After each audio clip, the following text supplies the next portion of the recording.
사도행전 1장 1절로부터 11절입니다.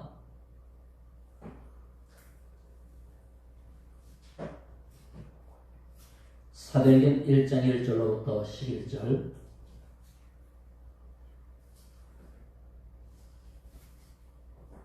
먼저 5절까지 합독하시겠습니다.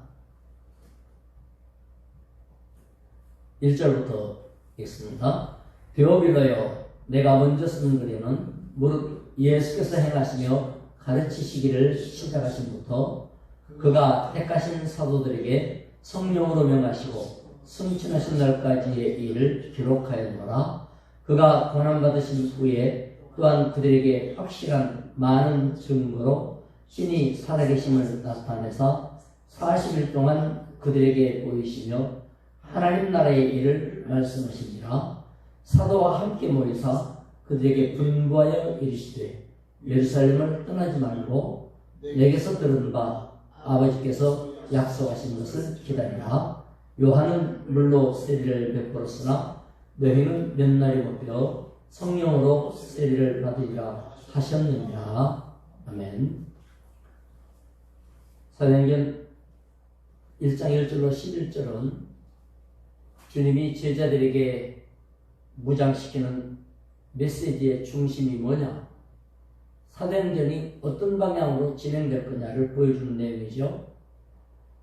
서론과 서두로서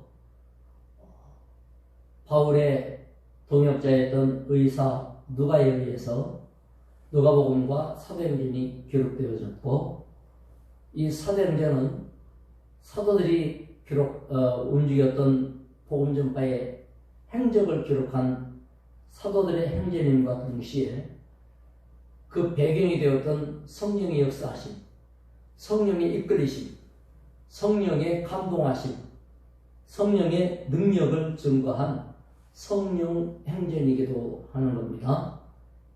사도행전 1장 1절로부터 11절은 하나님이 다 준비해 놓으셨다 하는 것을 기록하고 있습니다. 그래서 복음을 섬기는 사람들은 복음을 들고 나설 때에 준비하신 하나님을 믿고 가라, 믿음의 요구가 들어있죠.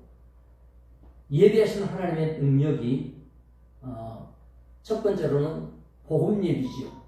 다 준비된 것, 그들의 무장과 양식이 되는 복음 준비. 1절에 누가복음에 대한 소개를 하고 있는데, 누가복음에서 핵심적으로 누가가 기록한 것은 예수의 행하시며 가르치시는 내용을 기록했습니다. 그래서 예수의 행하시며 가르치심, 물론 행하시기 위해서 태어나심도 기록됐고, 태어나심과 그리고 활동하심이 제자들 떼어내심을 기록했고 다 기록됐지만 한마디로 예수 메시아를 기록한 겁니다. 그러므로 복음에 대한 정의에서 메시아 복음, 그리스도 복음이 하나님이 준비하신 제자들의 양식과 무기인 것을 보여주고 있고, 이전에는 사도 선택에서 성령으로 명령하고 승진하신 날까지의 모든 일을 기록하심으로써 이제 3절로 이어질 때 고난에 대한 기록이 나옵니다. 십자가지요. 복음이란 십자가를 설명하는 것이다. 십자가의 능력을 전하는 것이다. 복음은 십자가로 하나님이 이루신 것이 무엇인가를 말하는 것입니다. 이것을 말하는 사람들이 증인이라 하였고, 많은 증거로 살아계심을 나타냈다. 그 현장에 있던 사람들은 증인이 되는 겁니다. 그래서 그들에게 40일 동안 부활하여 나타내서 하나님 나라의 일을 증거하신 내용으로 바로 부활의 증인이 되라, 부활의 복음을 말하고 있습니다. 4절에는 예루살렘 떠나지 말고 약속하신 성령 기다리라는 명령이 5절까지 나옵니다. 성령의 복음, 부활의 복음, 십자가의 복음, 그리스도 메시아의 복음. 그리고 11절에 나오겠습니다만 6절부터 11절까지 읽겠습니다. 시작. 그들이 모였을 때에 예수께 여쭈어 이르시되 주께서 이스라엘 나라를 회복하심이 이때니까 하니 이르시되 때와 시기는 아버지께서 자기의 권한에 두셨으니 너희가 알 바 아니요 오직 성령이 너희에게 임하시면 너희가 권능을 받고 예루살렘과 온 유대와 사마리아와 땅끝까지 이르러 내 증인이 되리라 하시니라. 이 말씀을 마치시고 그들이 보는데 올려져 가시니 구름이 그를 가리어 보이지 않게 하더라.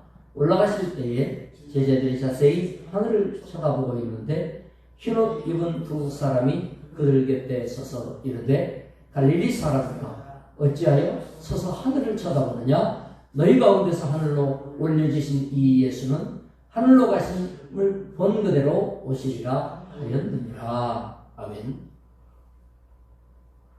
하나님이 준비하신 복음에 그리스도 메시아의 복음과 더불어 십자가의 복음, 그리고 부활의 복음, 성령의 복음, 성령은 또한 땅끝까지 이르러 증거하는 전도를 위한 복음도 포함될 뿐 아니라 전도가 마쳐지면 11절에 재림하시리라.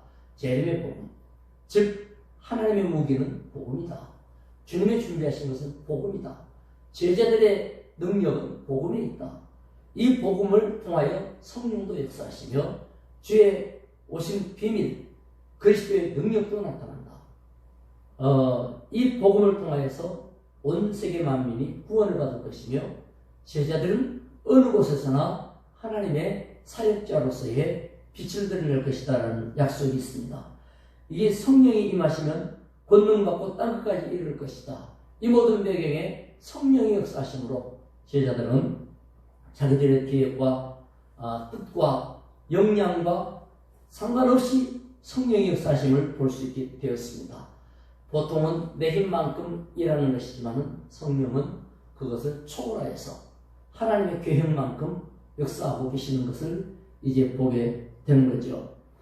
성령의 세례를 통하여 참된 세례의 의미가 이제 보여지게 될 것입니다. 그동안에는 물세례에 국한했지만 물세례는 죄사함을 받은 표 하나의 사인이라고 한다면 성령세례는 그 내용 또는 효과적인 능력을 보여주는 성령세례가 될 것입니다. 죄사함의 실체는 성령세례로부터 제자들에게 드러나게 되고 성령세례 받는 사람들에게 증거가 됩니다. 성령이 증거가 되어서 확증하고 인치심으로 죄사함 받았습니다. 고백하게 되죠.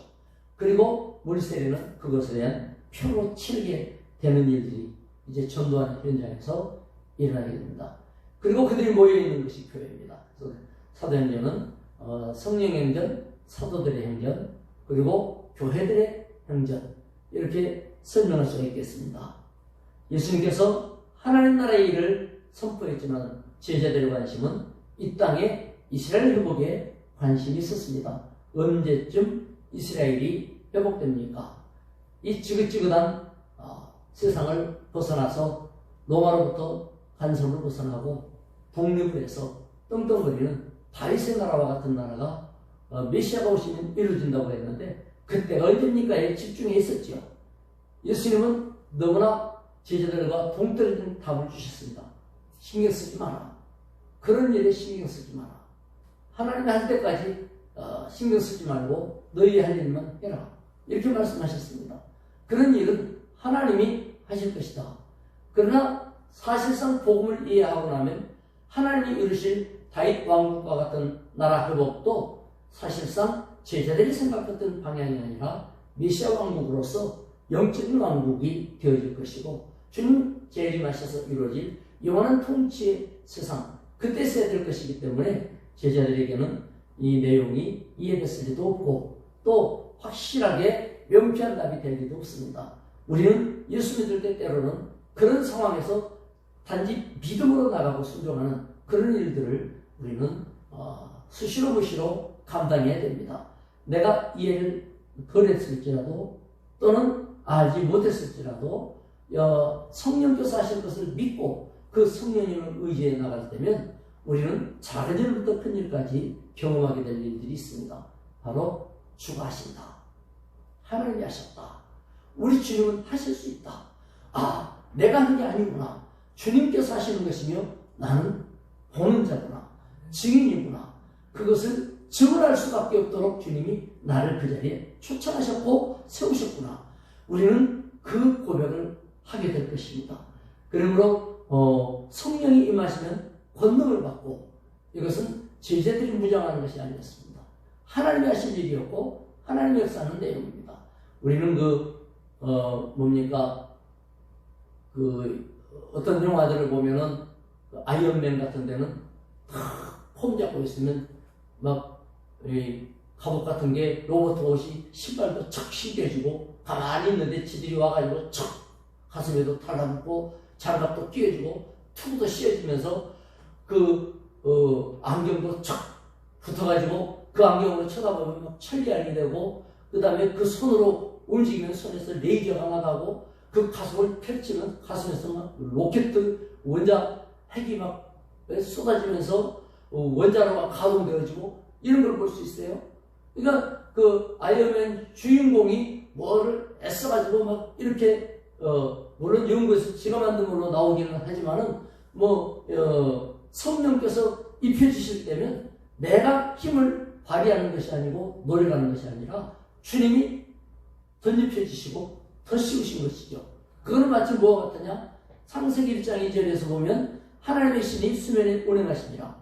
그 운행하신 현장은 혼돈과 공허, 뒤죽박죽, 무능력, 무질서지 않았습니까? 그런데 성령이 인큐베이션함으로써 감싸주신 성령에 의해 지구는 물과 묻이 나누어지고, 또 궁창과 별들이 질서를 잡고, 또 이 땅의 풀들과 나무 수목과 만물들이 조성되어지면서 역할을 감당하고, 한마디로 하모니를 이루는 질서의 선상이 되었습니다. 성령이 임하시면 지금도 그와 같은 역사가 일어날 걸 약속하신 것입니다. 성령이 인큐베이션 하시면, 그래서 우리를 덮으시고 감싸시고 품어주시면, 그로 인하여 우리는 혼돈과 공허, 흑암과 이런 모든 것이 빛이 나누어지며, 또 있으라 하심이 되어지며, 또 역할을 하게 되어지고, 또 능력이 나타나는, 그래서 하나님의 영광을 나타내는 천한 만상이 되어지는 사명에 서게 되는 겁니다. 성령이 하시는 겁니다. 성령이 이루시는 겁니다. 성령이 알고 계시는 겁니다. 성령이 이끄시는 겁니다. 그러므로 이끌림 받도록 나 자신을 주님 앞에 내려놓고, 주여 나를 들어서 주시옵소서, 나를 사용하여 주시옵소서. 주가 하시면 나는 그 자리에 갈 수 있으며 할 수 있으며, 주가 하심에 동참하며 증인이 될 수 있습니다.